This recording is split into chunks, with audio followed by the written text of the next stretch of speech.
పండగలే high power ఉల్లాసం high power ఉత్సాహం high power ఆరోగ్యం హై పవర్ ఆనందం గుంటూరు వారి XXL మరియు హై పవర్ హార్స్ దేశవాళీ మినపగుళ్ళు బంధాలు అనుబంధాలు మరింత దృఢంగా మరింత బలంగా. గుంటూరు ప్రజలకు ట్రాఫిక్ కష్టాలు తీరాలంటే ముందుగా శంకర్ విలాస్ ఆర్యూపీ నిర్మాణం చేపట్టాలని బెటర్ శంకర్ విలాస్ బ్రిడ్జి సాధన జేఏసీ నాయకులు Bharavi chamber of commerce Guntur జిల్లా అధ్యక్షులు ఏల్చూరి వెంకటేశ్వర్లు డిమాండ్ చేశారు. అయితే ఈ బ్రిడ్జి నిర్మాణం 930 మీటర్ల మాత్రమే చేపడుతున్నట్లు జిల్లా అధికారులు చెప్పడం ప్రజలకు వ్యాపారులకు ఏమాత్రం ఆమోదయోగ్యం కాదని కరాఖండిగా చెప్పారు. మంగళవారం వారు మీడియాతో మాట్లాడారు. శంకర్ విలాస్ ఫ్లైఓవర్ బ్రిడ్జి పొడవు కుదించకుండా నిర్మించాలని కోరుతూ 10వ తేదీన లాడ్జ్ సెంటర్ నుంచి హిందూ కాలేజీ కూడలి వరకు మానవహారం నిర్వహిస్తున్నామని ప్రకటించారు. ఇందుకు సంబంధించిన కరపత్రాలను ప్రజలకి పంపిణీ చేస్తున్నట్లు తెలిపారు.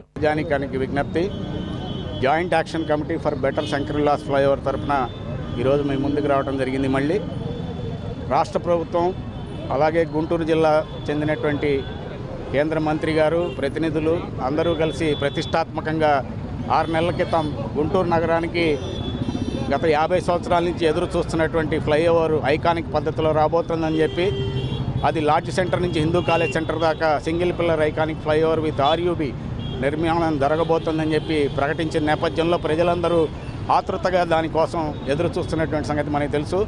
కానీ అనూహ్యమైనటువంటి పరిణామాలు ఈ 3 నెలల్లో చోటు చేసుకుని సేతుబంధం పథకం కింద 98 కోట్లు మాత్రమే తేగలిగామని చెప్పి ఆ 98 కోట్లకు అనుగుణంగా ఫ్లైఓవర్ని కూడా కట్ చేస్తూ ఇప్పుడు అరండల్పేట 9వ లైన్ దగ్గర నుంచి ఏసీ కాలేజీ ముందు దింపేటువంటి ప్రయత్నం, దానికి అనుగుణంగా డిపిఆర్ ప్రకటించడం, దానికి అనుగుణంగా టెండర్లు కాల్ఫర్ చేయడం అన్నీ వేగంగా జరిగిపోతున్నాయి. ఈ సమస్యని ప్రజలందరూ ఇవాళ గుర్తించి గత 2 నెలల నుంచి జాయింట్ యాక్షన్ కమిటీగా ఏర్పడి ఏదైతే మీరు ప్రతిపాదించారో ఆ ఫ్లైఓవర్ని తిరిగి తీసుకురావాలని చెప్పి గత 2 నెలల నుంచి డిమాండ్ చేస్తున్నారు ప్రభుత్వాన్ని. అదే కాదు, మరొక ఆందోళనకరమైన విషయం జిల్లా కలెక్టర్ గారు స్వయంగా ప్రకటించారు. అసలు ఆర్యూబీ అనేదే లేదు, ఓన్లీ ఆర్ఓబీఏ కడతాము, భవిష్యత్తులో అవసరాల దృష్ట్యా ఆర్యూబీ సంగతి ఆలోచిస్తామని చెప్పి నిర్ద్వందంగా ప్రకటించారు. ఇది ఇంకా చాలా తీవ్రమైనటువంటి విషయం. మొదటి నుంచి మేము డిమాండ్ చేస్తున్నాం, ఫ్లైఓవర్ కట్టక ముందే ఆర్యూబీ కడితేనే 1 టౌన్ 2 టౌన్ నగరాలు ఏవైతే ఉన్నాయో వ్యాపార కేంద్రాలు, ఆర్థిక కేంద్రాలు, హాస్పిటల్స్, గవర్నమెంట్ జనరల్ హాస్పిటల్ ఇవన్నీ డీలింక్ అయిపోకుండా ప్రజలు రవాణాకి ఉపయోగకరంగా ఉంటుందని చెప్పి అందుకని ఈరోజు మళ్ళీ మేము ఈ బ్యాక్గ్రౌండ్లో 10వ తారీఖున ఉదయం 9:30కి లాడ్ సెంటర్ నుంచి హిందూ కాలేజ్ సెంటర్ వరకు మానవహారాన్ని నిర్మించి మరొక్కసారి ప్రభుత్వం దృష్టికి ప్రజల యొక్క ఇబ్బందులు అవసరాలని తీసుకురావాలని చెప్పి ప్రయత్నం చేస్తున్నాం.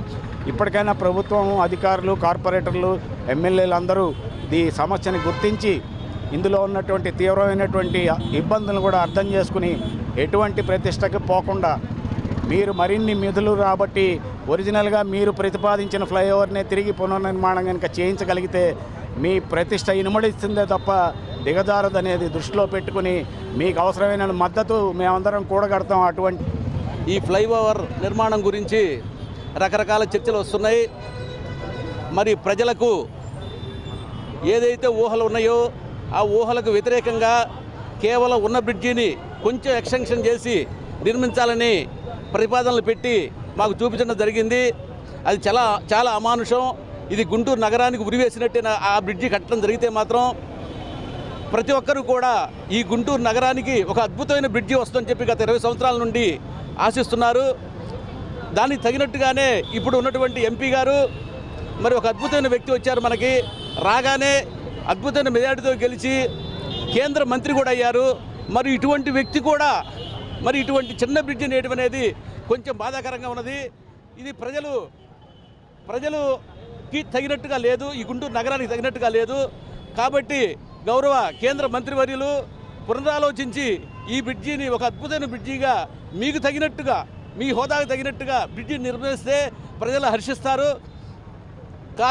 అది కాకుండా ఈ బ్రిడ్జి నిర్మాణంలో మరి రాజకీయ నాయకులు, కార్పొరేటర్లు, ఎమ్మెల్యేలకు కూడా తెలియపరచకుండా మరి ఈ బ్రిడ్జి నిర్మాణం డిపిఓ పూర్తి చేసినట్టుగా మాకు అనిపిస్తుంది. ఏది ఏమైనా మళ్ళా మీరందరూ కూడా పునరాలోచించి ఈ బ్రిడ్జి నిర్మాణంలో మాత్రం ఖచ్చితంగా ఆలోచన చేయాలి. మరి రేపు మేమందరం కూడా గత 2-3 నెలల నుంచి నిరసన తెలియపరుస్తున్నాము. రేపు జరగబోయే మానవహారంలో గుంటూరులో ఉన్నటువంటి విద్యా సంస్థలు, లాయర్లు, డాక్టర్లు, వ్యాపార సంస్థలు అందరూ పాల్గొని దీన్ని జయప్రదం చేసి మరి ఈ నిరసన తెలియపరిస్తేనే మరి తెలుస్తుంది కాబట్టి అందరూ పాల్గొని ఈ కార్యక్రమం